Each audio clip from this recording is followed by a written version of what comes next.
हम देखने वाले हैं यूज़ ऑफ पोटेंशियोमीटर। उसमें हम फर्स्ट यूज़ देखने वाले हैं। वैसे तो उसके 3 यूजेस है। First one is to compare EMF of 2 cells यानी individual method. Second one is to find or is to compare the EMF of 2 cells by combination method। और थर्ड वाला जो है it is used to determine the internal resistance of a cell, यानी internal resistance find करने के लिए भी potentiometer का यूज़ होता है। ऐसे 3 यूजेस है पोटेंशियोमीटर के। तो इसमें से हम आज पहला यूज़ देखने वाले हैं, to compare EMF of 2 cells, यानी उसको कहते हैं, उसका दूसरा नाम है इंडिविजुअल मेथड।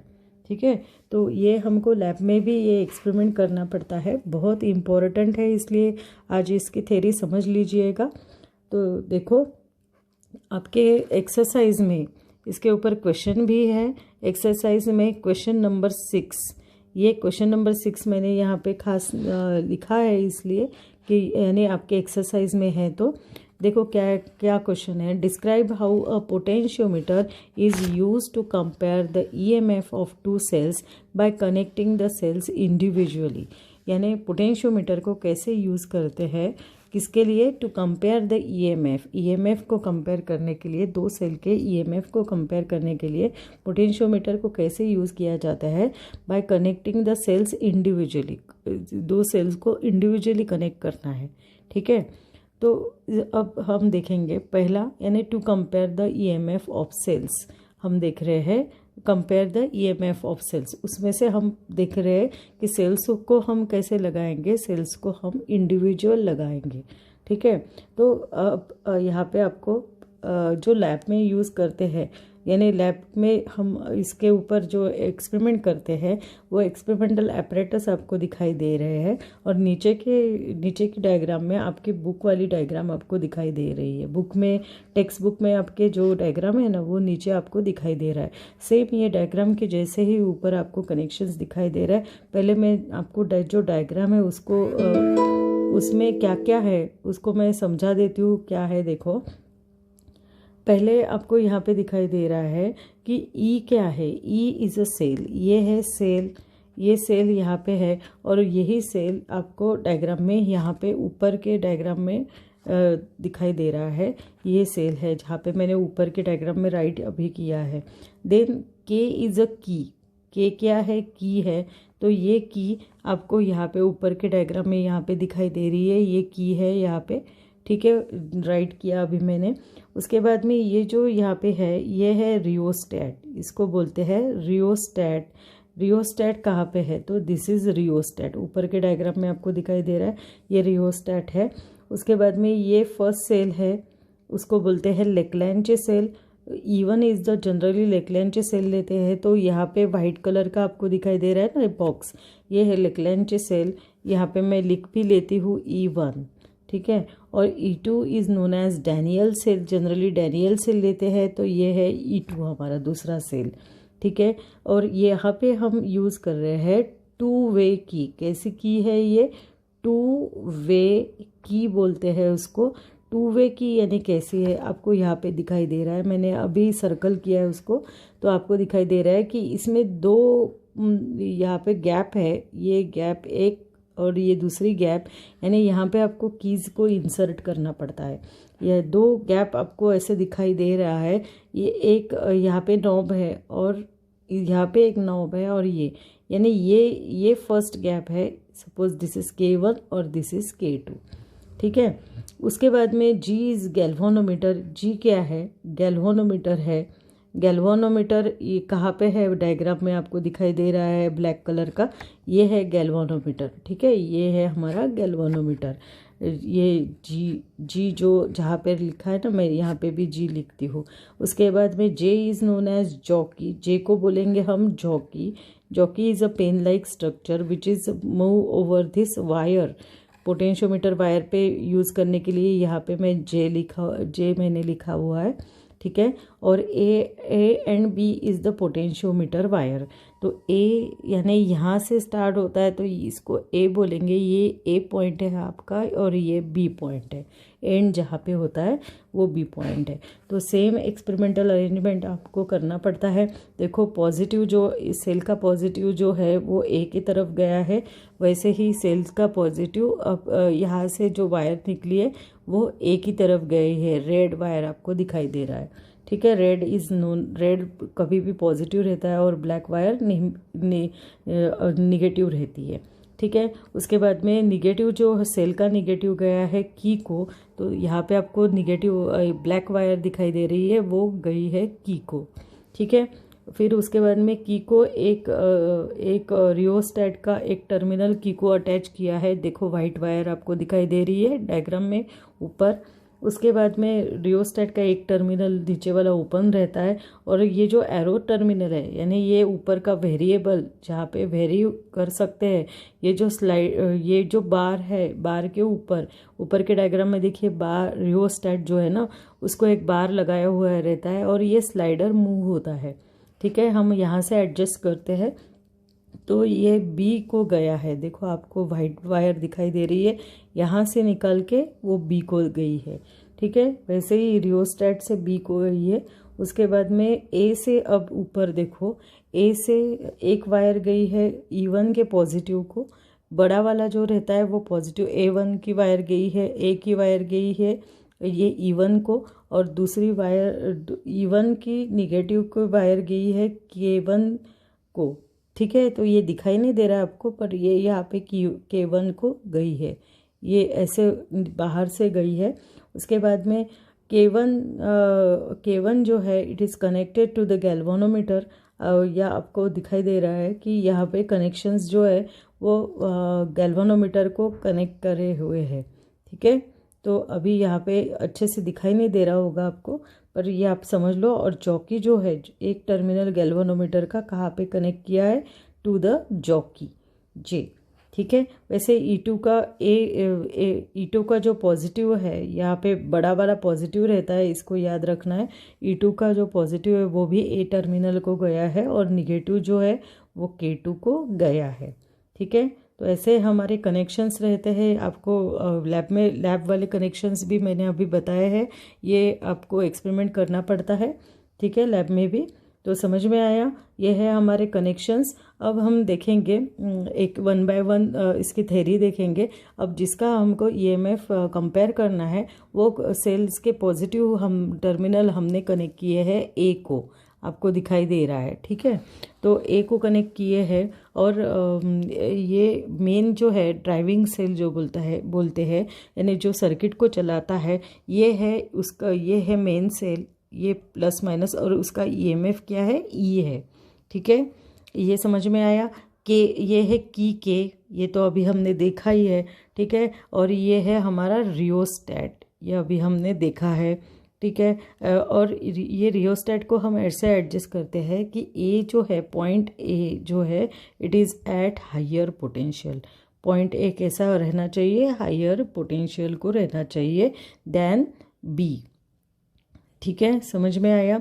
अब ये सेल जिनके EMF हमको कंपेयर करने हैं, तो उनके दोनों के भी पॉजिटिव टर्मिनल हमने ए पे लगाए हैं, और ए कैसा है, ए हायर पोटेंशियल पे है, ठीक है, ये आपको दिखाई दे रहा है। और जो निगेटिव है, निगेटिव टर्मिनल, दोनों के सेल के निगेटिव टर्मिनल हमने K1 और K2 को लगाए हैं। K1 और K2 क्या है, इट इज़ नोन एज 2 वे की, दो उसको खांचे रहते हैं, तो उसमें हमको कीज़ डालनी पड़ती है। तो 2 की, जैसे मैंने बोला है कि ये ऐसे की रहेगी, और ये यहाँ पे एक नॉब रहेगा, और यहाँ पे गैप रहेगी, ये गैप रहेगी, फिर से यहाँ पे नॉब रहेगा, और यहाँ पे गैप रहेगी, यानी इसमें हमको की को डालना पड़ता है, ठीक है। एक यहाँ पे और एक यहाँ पे ऐसी गैप है, वहाँ पे डालना पड़ता है, ठीक है। यहाँ तक हो गया हमारा। उसके बाद में जो सेंट्रल टर्मिनल है की का, यानी ये बीच वाला टर्मिनल, ये कहाँ पे गया है, it is connected to the galvanometer. ये इस बीच वाला टर्मिनल गया है गैल्वेनोमीटर को। गैल्वेनोमीटर का दूसरा टर्मिनल गया है जॉकी को। Jockey is a pen like structure which is move on this wire, ठीक है। अब हम क्या करते हैं, एक ये की है ना उसको क्लोज करते हैं। क्लोज करने के बाद में की के जो है ना उसको क्लोज करते हैं। क्लोज करने के बाद में जो सर्किट कंप्लीट हो जाता है हमारा, और अब हम उसके बाद में K1 को क्लोज करते हैं। देखो मैं फिर से यहाँ पे नीचे निकालती हूँ। जैसे ये हमारे 3 टर्मिनल है और बीच वाला जाता है गैल्वेनोमीटर को, और गैल्वेनोमीटर का एक जाता है जॉकी को। ठीक है। और ये जो पहले हम ये है K1 सपोज, और यहाँ पे हम K2 लिखेंगे। अब पहले हम K1 को क्लोज करते हैं बाय इंसर्टिंग की को इंसर्ट करके K1 को क्लोज करते हैं और K2 ओपन करते हैं। ठीक है। K1 को क्लोज करते हैं और K2 ओपन रखते हैं। देयरफॉर ये जो सेल है, मतलब यदि K1 को कौन कनेक्ट है आपको दिखाई दे रहा है डायग्राम में, E1 है। ठीक है। तो यहाँ पे K1 को क्लोज करने के बाद में K1 क्लोज करते हैं, मैं नीचे लिख के रखती हूँ यानी आपको याद रहेगा। तो E1 जो है, E1 आता है, E1 कनेक्ट हो जाता है सर्किट में। ठीक है। E1 कनेक्ट हो जाता है और E2 का K2 ओपन है, यानी K2 कनेक्ट ही नहीं है, इसलिए E2 भी, K2 को कौन लगाया हुआ है, E2 सेल लगाया हुआ है। तो E2 अभी वर्किंग में नहीं है, सिर्फ अभी E1 ही वर्किंग में है। ठीक है। यहाँ तक हो गया। अब हम क्या करेंगे, जॉकी को लगाएंगे ये वायर पे, जॉकी को टैप करेंगे, जे जो है ना वो टैप करेंगे और गैल्वेनोमीटर का डिफ्लेक्शन देखेंगे। गैल्वेनोमीटर अगर नल डिफ्लेक्शन दे रहा है, नल यानी ज़ीरो डिफ्लेक्शन दिखाई दे रहा है अगर गैल्वेनोमीटर में, तो हमको वो लेंथ को हमको मेजर करना है। दैट लेंथ इज़ L1, क्योंकि E1 अभी एक्टिव है और E1 की लेंथ हम बोलेंगे L1। ठीक है। तो अब हम यहाँ पे लिखते हैं कि वही जो थ्योरी मैंने यहाँ पे सब लिखी हुई है, आप धीरे धीरे पढ़िएगा इसका स्क्रीनशॉट लेकर। कि देखो यहाँ पे 5th नंबर का पढ़ के बताती हूँ। The null point is obtained by touching the jockey at various point on the potentiometer wire AB। ठीक है। जॉकी को टच करके हम क्या ऑब्टेन कर सकते हैं, नल पॉइंट ऑब्टेन कर सकते हैं। तो इसके बाद में हम अब हमको जहाँ पे नल पॉइंट मिलता है, सपोज अब हमको यहाँ पे नल पॉइंट मिलता है, तो ये जो लेंथ है सपोज इट इज़ L1, इसका मेजरमेंट लेना कितना है, वहाँ पे स्केल लगाई हुई रहती है तो मेजरमेंट लेना है वहाँ पे। तो सपोज दिस L1 क्या है, L1 is the length of wire, length of wire है between null point and point A। ठीक है।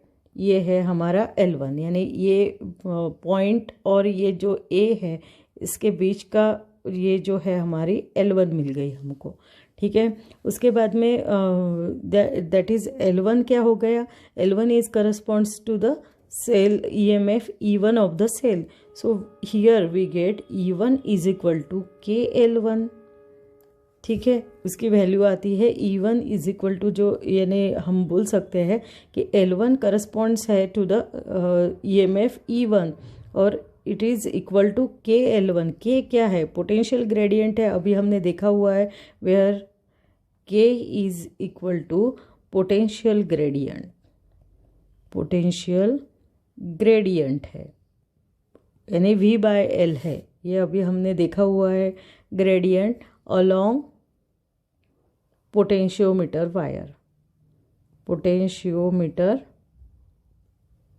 वायर। ठीक है। ये हो गया।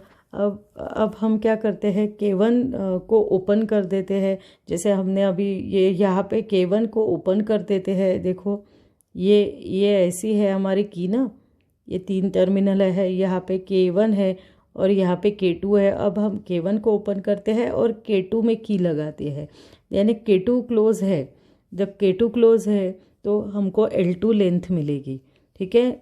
K1 ओपन हो गया है, यानी K1 चला गया, एक्टिव नहीं है। K2 क्लोज किया है तो K2 एक्टिव हो गया। तो अब हम यहाँ पे लिखेंगे नाउ कि K1 is open and K2 is closed। K2 को क्लोज करते हैं। ठीक है। तो अब E2 जो सेल E2 है, the cell E2 cell E2 comes in circuit. Okay, ये समझ में आया। अब हम फिर से नल पॉइंट जॉकी को टच करेंगे और नल पॉइंट को ऑब्टेन करेंगे। तो जो जहाँ पे हमको देखो, यहाँ पे अगर हमको फिर से यहाँ पे मिल रही है सपोज, तो यहाँ पे हमको जॉकी टच करके यहाँ पे नल पॉइंट मिल रहा है, तो ये ए से लेकर ये पॉइंट तक ये जो लेंथ रहेगी वो रहेगी L2। ठीक है, तो हम यहाँ पे लिखते हैं late L2 be the length of wire between null point and point A ठीक है। सो L2 जो है वो करस्पॉन्ड्स रहेगा to the EMF E2 of the cell. Therefore E2 कैसा रहेगा फिर, E2 is equal to KL2। Again K is the potential gradient. Suppose this is equation number 2। अब पहला इक्वेशन कहाँ पे है, पीछे है। पहला इक्वेशन ये है, suppose E1 is equal to KL1। ठीक है, अब हम क्या करते हैं, 1 डिवाइडेड बाय 2 करते हैं। So we get 1 divided by 2, that is we get E1 upon E2 is equal to KL1 upon KL2। ठीक है, के कैंसिल हो जाएगा। So we get E1 upon E2 is equal to L1 upon L2 मिलेगा। तो ये हमको मिल जाता है। तो ये इसको हम यूज़ करके अगर हमको E1 का मालूम है EMF, तो जनरली लैकलेंचे सेल हम लेते हैं। तो लैकलेंचे सेल का EMF रहता है, लैकलेंचे सेल का EMF मैं यहाँ पे लिख लेती हूँ आपको, it is equal to 1.5 volt रहता है। और जो डैनियल सेल रहता है, डैनियल सेल उसका जो EMF रहता है वो 1.1 रहता है। तो सपोज़ आपको अगर 1.1 दे दिया तो आप 1.5 वाला निकाल सकते हो। एनीवन E1 अगर आपको नोन है तो E2 आप इजीली निकाल सकते हो फ्रॉम दिस फॉर्मूला। ठीक है, तो हम यहाँ पे लिखेंगे 10 EMF of two sales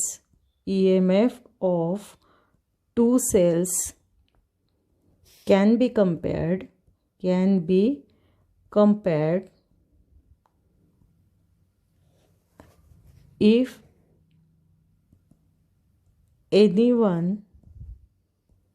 of EMF is known, the other can be determined.